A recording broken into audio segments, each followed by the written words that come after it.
Morning, everyone. So I thought I would discuss not so much the latest problem for the Conservatives, but a more existential problem for them. Because there's been talk, I've seen reports in more obscure media, like in this country, the Financial Times, that the younger generations coming through are not turning conservative as they get towards middle age.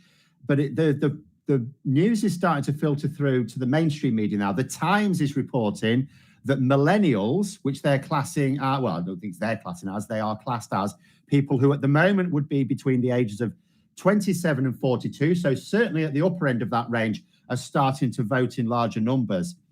They are the first generation not to swing conservative as they get older.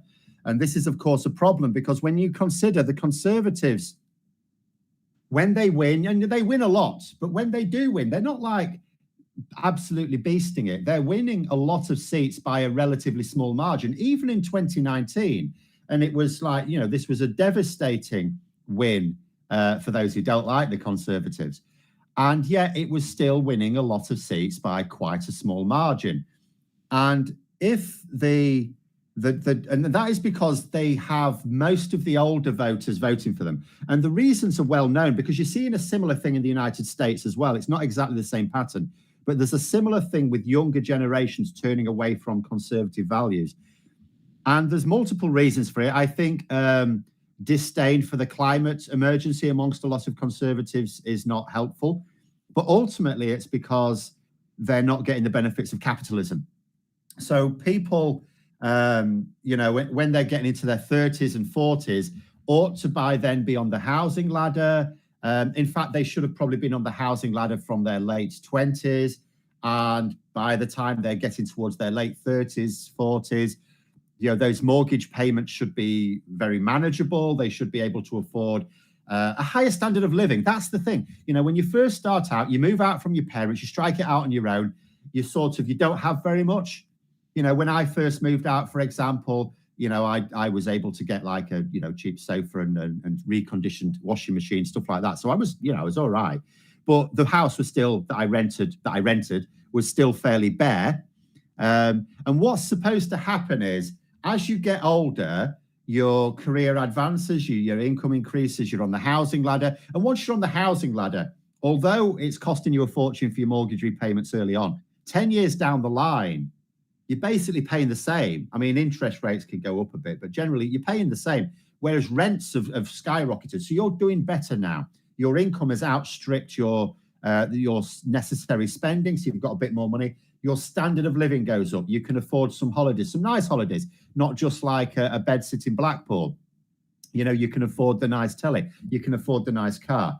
You can afford some savings maybe. That's what's supposed to get people when they're young and idealistic, voting Liberal or Labour or something like that, because they've got principled policies. But then they get to middle age and they think, right, hang on a minute, I'm winning. Capitalism's letting me win now. I'm doing all right here. Now I'm going to vote Conservative. Oh, no, I like the idea of lower taxes. Yeah, I like that. I like the idea of tax breaks for homeowners and things like that. So, you start voting for Conservative, but the millennials have not had that. A lot of millennials have not been able to get onto the housing ladder. And that means that a lot of them are still renting, and rents have carried on going up. So, and because their incomes have been suppressed compared to, average incomes have not gone up with inflation during the Conservatives' time in power in particular, but just in general, around the world, incomes haven't necessarily always gone up with inflation where you've got Conservatives occupying positions of power for excessive amounts of time. And so their incomes hasn't been moving up to the point where their accommodation costs and necessary costs allow them that disposable income to increase their standard of living. So you've got people who are 40 years old now living the same as when they were 25. There's a lot of 40-year-olds that are no better off. Graham was just telling me in an American paper, they were saying that people now can't afford they're not having midlife crises. And I've just sort of quipped, it's probably because they can't afford it. Can't afford to go running after young ladies in sports cars. But But you know, so and this is a long-term trend now. So millennials who are now, the older millennials are getting to that point where they're going, we're going to vote now. They're starting to engage in the process and not flipping to the Conservatives, which means if you look in sort of 20, 30 years' time, the Conservatives are losing a lot of their voters when those people become older. If they're still not in a position where they see the benefits of Conservative policies, then they're going to struggle. And I always say when people talk about, oh, the Conservatives, this should hopefully destroy the Conservatives. I mean, where they're in now, yeah, it looks really bad for them. But they were in a bad place in the late 90s under John Major, not as bad as now, admittedly. But they were still in a bad place and they came back, and they will always come back because ultimately their policies appeal to a lot of people. It's just that the reality of their policies doesn't appeal. So they then, and this might be the pattern now, they have a hefty period of time in opposition, and then all of a sudden their policies, people get complacent, they get used to the standard of living, the higher standard of living under Labour, and they start to think, right, okay, so, now the Tories are saying they can do all that with lower taxes. Oh, that sounds nice, I'll vote for that. But there's now going to be a problem if they can't appeal. And this is the first time it's ever happened. Like, this isn't just like, oh, the last few generations people have flipped Conservative. Going back beyond living memory, as people have gotten older, they've started to find Conservative policies more appealing. So Conservatives going back to the 19th century were gaining from the fact that people, as they got older, would naturally find Conservative policies more appealing, and because older voters tended to be the ones who voted in larger numbers as well. And that is now at risk for them. That is now at risk for them. So a couple of comments before going to the next bit. It says, Howson125 saying, Phil, as someone who falls into that grouping, I wonder if we are moving rightward just more slowly and from a further left base and never reach a point of voting Tory. Millennials in this country, the news, I mean, this is what the Times are reporting now. It's not just that they're not going Conservative as strongly, they're actively going more left-wing. So it's actually double trouble for the Conservatives. It's not just that you are not seeing that upward tick with the same gradient.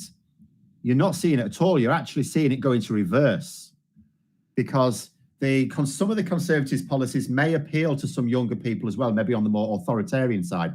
But as they're getting older and no better off, you're there, as I say, if you're there at 40 years old and your standard of living is the same as when you were 25, or worse, or lower, because if you're 40 now, when you were 25, Labour were in power and your income was going up above the level of inflation, and public services worked and transport was cheaper and worked better. And, so your standard of living could arguably be lower now. So it's actually making some people look at for example, what might make you go more left-wing? Well, you could look at water companies who are pumping sewage into our waterways to the point where we have no clean water now, certainly in England and Wales, but in Britain in general, clean waterways not really a thing. And you start to look at the exorbitant, like the extortionate profits being made by these water companies, and then other people people like me have always been saying it would be a lot more cost effective if it was run by the state, the privatization. But now people can see the privatization never delivered any benefits. So they're more likely to say, well, it shouldn't be run by private companies. Hence, you're moving more towards the left.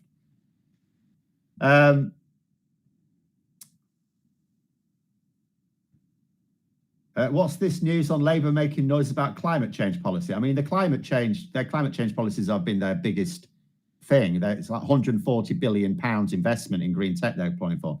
But at the moment, the Conservatives are losing their minds over the fact that Keir Starmer has said, and he said it ages ago. I don't know why they're suddenly going on about it now. Probably because they can only write so many articles about Philip Schofield. So Keir Starmer has said, we're going to ban new North Sea oil and gas drilling. We're going to get our energy from green sources, so we don't need to have. And it's not, so then the Conservatives have done their nut because someone said, oh, well, we're going to cancel this project now for this new drill site because it'll be cancelled under Labour anyway. Good. Good. But anyway, and then all the Tories are going, oh, that's just mean we're going to have to import our oil and gas now. We import it anyway. None of the oil and gas that comes out of the North Sea is any different to the oil and gas we import from elsewhere. We pay the same price for it because it's not extracted by the state. It's extracted by private companies.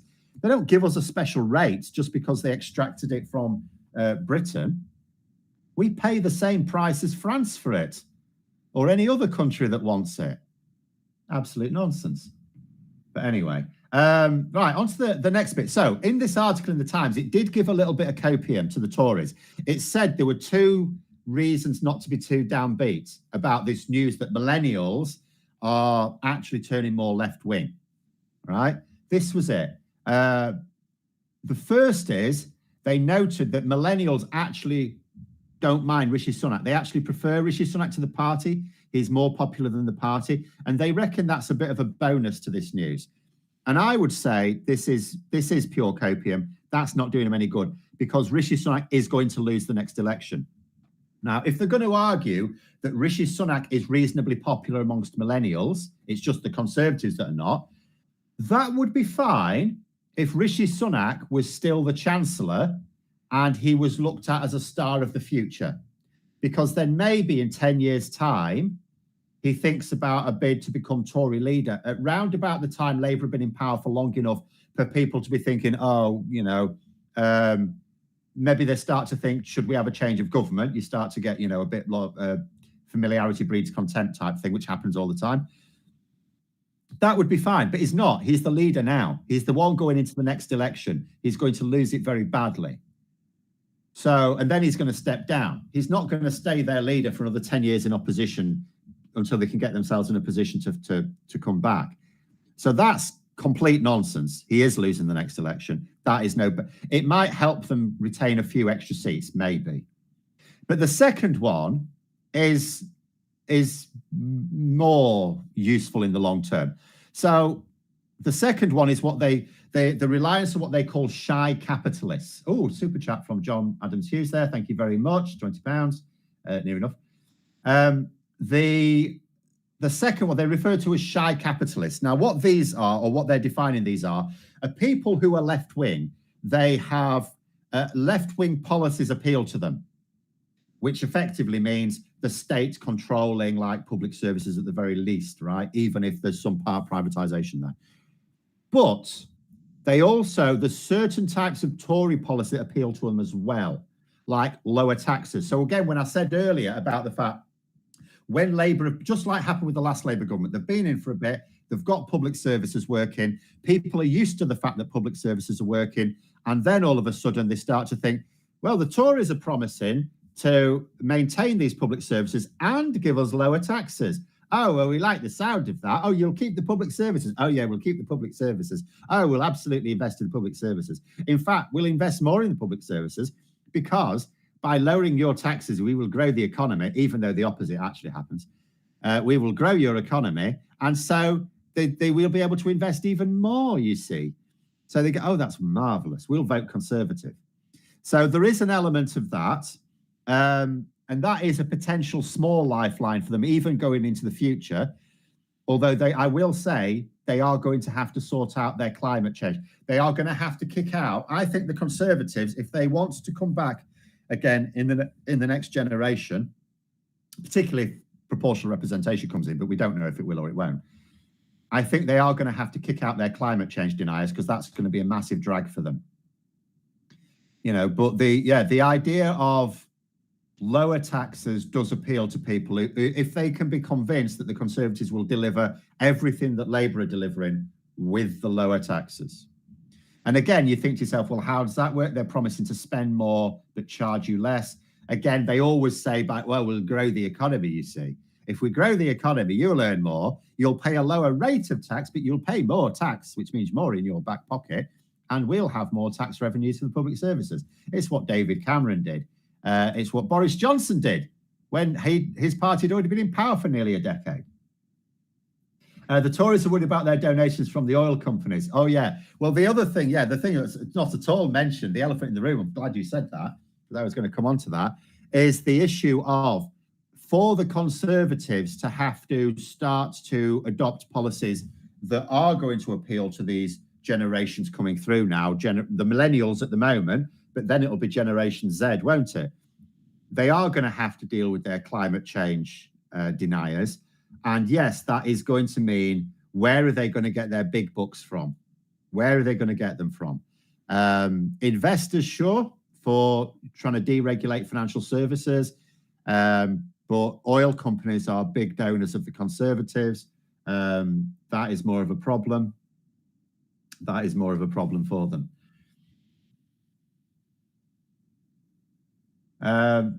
John Major was always more popular than the Tories in the 90s, still didn't stop the Tories losing big in 97. No, indeed, although John Major had, of course, presided over Black Wednesday. So he was the Prime Minister then, even though he generated an economic recovery, because that happened in the year he won in 92. So he had 4.5 years to deal with it, and he did. Nonetheless, have I missed another one? Sorry. Oh, Robolaris, thank you. Another £10 super chat. John Major still was sort of tainted by his involvement in that. Whereas Rishi Sunak has sort of got away with a lot of these things. He has been the Chancellor that has raised taxes to the highest they've been since we were literally rebuilding the country after the Second World War. And yet he still seems to get away with it a lot. But I think he will run out of road. But at the moment, he's actually, the fact that there's so many other senior Tories being scandal magnets, in a way helps him, because it's reminding people that the person in charge is not a scandal magnet, even though he should be. People should be paying a great deal more attention to what he's personally doing. You know, every time there's a new budget, somehow it randomly, quite by accident, I'm sure, ends up with his own wife, himself or his wife becoming suddenly richer. But anyway, catch up with a few more things. In that case, people need to read and reread the old fable of the scorpion and the frog if they attempt to trust the Tories further down the line. They should, but the reason a fable works is because it's really a reflection of human nature, isn't it? That's how fables work. That's how fables become so famous, because people don't actually learn the lessons of fables. Otherwise, the fable wouldn't need to exist. It's quite, so they will. What ultimately needs to happen? So this is going to make it harder for the country. Like, we're not going to go through the same cycle, I don't think, now because of this. Because bear in mind, you know, if Labour win next year, another year has passed. So millennials will then be from 28 to 43. And remember, it's not just millennials. I mean, I'm Generation X, but, you know, I'm 47, so I'm only a few years older than the oldest millennials, for example. I'm on the younger end of Generation X, I guess, again, or halfway through-ish anyway. But, you know, I don't think we're going to get the usual cycle. Do you think 1 year before Labour can even come to power? Then they'll have another election after 4 years. I really don't think the Tories are going to get themselves into a position. I think, first of all, I do have faith that Labour are going to deliver real benefits that people will see. But I really don't think the Conservatives are going to sort themselves out in 4 years, in all honesty. So they'll probably have another. And realistically, if Labour don't think they'll lose, if they don't think they'll win the next election, they'll leave it 5 years, because that's what you do. You don't go to the polls in 4 years if you think you're going to lose. So we're talking at least 10 years before the Conservatives can seriously challenge in a general election. So in 10 more years' time, those millennials are now between the ages of 37 and 52. So, you know, and the boomers, there's fewer boomers now. So that's really going to shift the voting dynamic. And it won't always be in Labour's favour, of course. But Labour don't necessarily, as long as the Conservatives are losing more votes than them. So Labour can afford to lose votes to, say, the Liberal Democrats or the Greens or whoever, as long as the Conservatives lose more votes than Labour are losing. In a first past the post, it's a net gain. And if they do introduce proportional representation, then the Conservatives are properly frozen out, because the only way anyone will form a coalition with the Conservatives, two things would have to happen. First of all, Labour would have to become quite unpopular, which is possible if anyone who's been in power for too long can get a bit big for the boots. So that could happen. But the second thing that has to happen is the Conservatives have to shed their toxic image. They're going to have to stop their loonies having a platform. You know, I mean, look at what Labour had to do to, within a few years, go from the worst election result ever. And it is the worst ever. People keep saying, oh, it was worse in 1935. No, it wasn't. In 1935, they won fewer seats, but they'd just been in power. So they had just formed a government, whereas Labour in 2019 had been in opposition for 9.5 years and still took a massive beating. So to take Labour from that, so Labour had, there's no point in pretending otherwise, a toxic image. To take it from the point to the point where they've now got themselves ready to not just win, but win big. The Conservatives are going to have that same process of detoxification of their own party in order to win. One angry pagan saying there, I just started to listen to Ed Miliband's book, Go Big.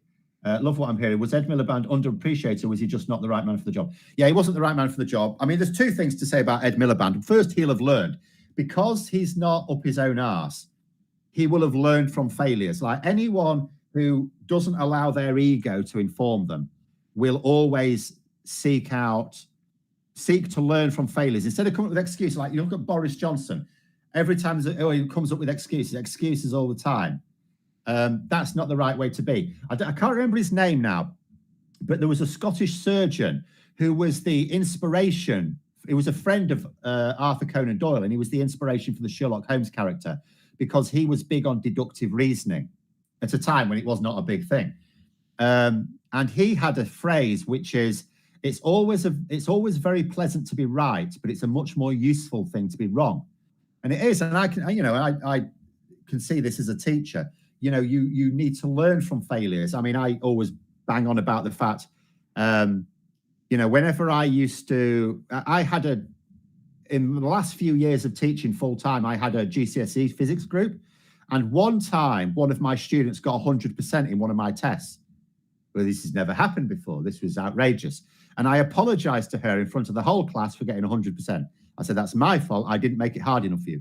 And the reason why I had to do that is because she learned nothing. Everyone else, I expected to note down where they went wrong and to learn from it. She couldn't do that. She couldn't learn from it. It's not that she had no weaknesses. I just didn't expose them. So I wasted the time. So Ed Miliband has the personality of, I've made a mistake, shall I learn from it? And he has done. And I think he's got better. But the other thing is, Ed Miliband just didn't have the personality to come back straight away. I think, to be fair, Keir Starmer probably would have, if Keir Starmer had been leader at that time, because Labour had only just gone into opposition, the people weren't sick enough of the Tories by then. I mean, I can't understand why, because of austerity, but nonetheless, they'd managed to blame austerity on Labour, and Labour had sort of gone along with it. Labour sort of like, oh yeah, sorry, our fault. No, it wasn't. But anyway, I think a lot of people would have struggled at that time, but Ed Miliband did not have the personality to come bouncing straight back into power. But anyway, is this channel affiliated with the Labour Party? No, we're just trying to help because they do not understand the need to engage with social media. For all the talk of Keir Starmer as a Tony Blair redux, I have a feeling he'll inherit such crisis. He'll be much more like Clement Attlee. Right, I am going to say, and people are going to see it when he's been in power for a few years, Keir Starmer is not Tony Blair. People think he is because he's positioned the party in the same place Tony Blair did. But the reason they both did that is because that's how you win an election. You win an election by positioning the party where the voters are. Keir Starmer is nothing like Tony Blair on any level. Keir Starmer is someone who is quite, and I know people will scoff, he is someone who is quite far to the left, but he understands that his party cannot be to win. Whereas Tony Blair genuinely was just round about the centre. And again, you can see it from the policies they're announcing. I mean, look what they've just announced just this week. They're going to allow councils to buy up land cheap below the market value in order to get affordable housing developments going. Tony Blair wouldn't have done that. You know, his stopping the drilling, the North Sea oil drugs, Tony Blair wouldn't have done that, even given the times. the the fact that, I mean, water companies, I know they're not promising to nationalize the water companies, but I would just say, I think give it time, because if you look at what their policies are for water companies, it's going to make it very uncomfortable for the private companies. And if you make something uncomfortable for private companies, then you are basically working towards nationalization as well as moves to nationalize energy, albeit the slow, cheap way. So I think, but I'm quite happy that Starmer is going to win. So I'm quite happy to just leave it a few years. And then when he's been in power for 3 or 4 years, look back on it and go, how was that like Tony Blair then?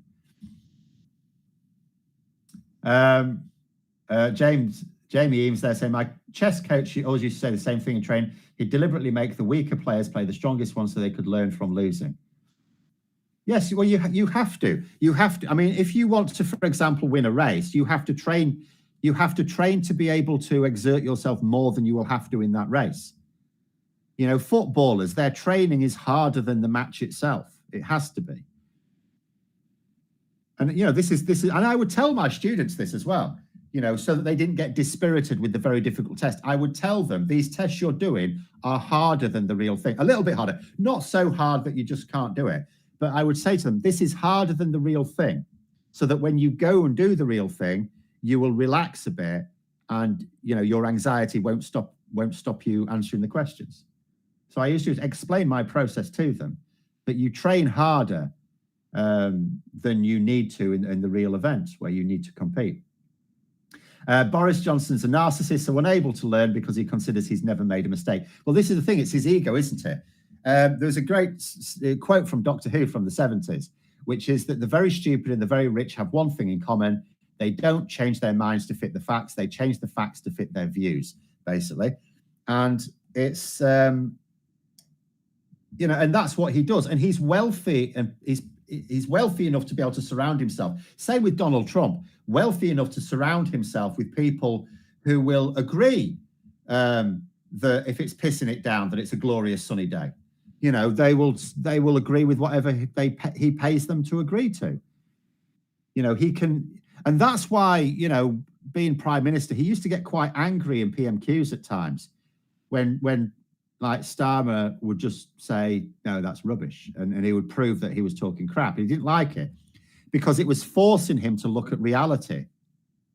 And he's a terrible narcissist. I mean, I'm not a psychologist. I'm not qualified to say who has what particular psychological disorder. But Boris Johnson's so far, it's a bit like, I'm not a doctor, but if someone's leg's hanging off, I can sort of probably say that they've broken their leg. Boris Johnson is so far off the scale that it's quite clear, even to an uneducated person like me, that he's clearly a narcissist, undeniably. Tim saying that, yeah, I think Starmer is really left. If you look at history, he's just presenting that because he's focused on winning. Yeah, precisely. If you look at his history of, you know, supporting, he represented the miners, he took on McDonald's for free. He went around the world saving hundreds of people from the death sentence.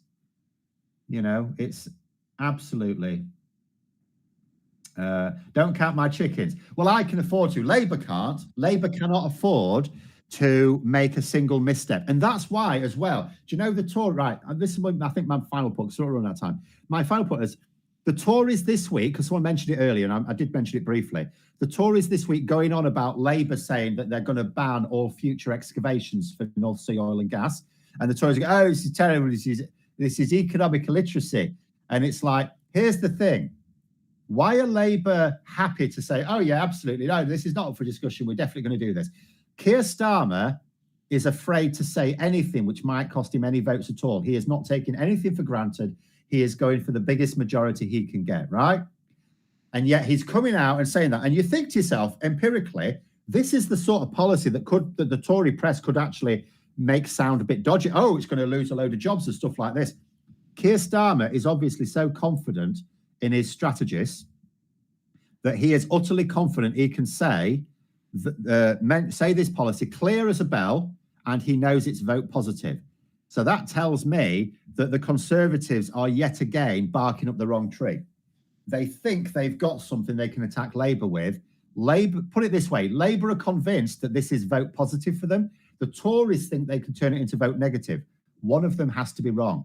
And I would say, on the balance of the last couple of years, Keir Starmer is probably the most likely to be correct because his strategy so far has worked. Not saying it's perfect, but it has worked.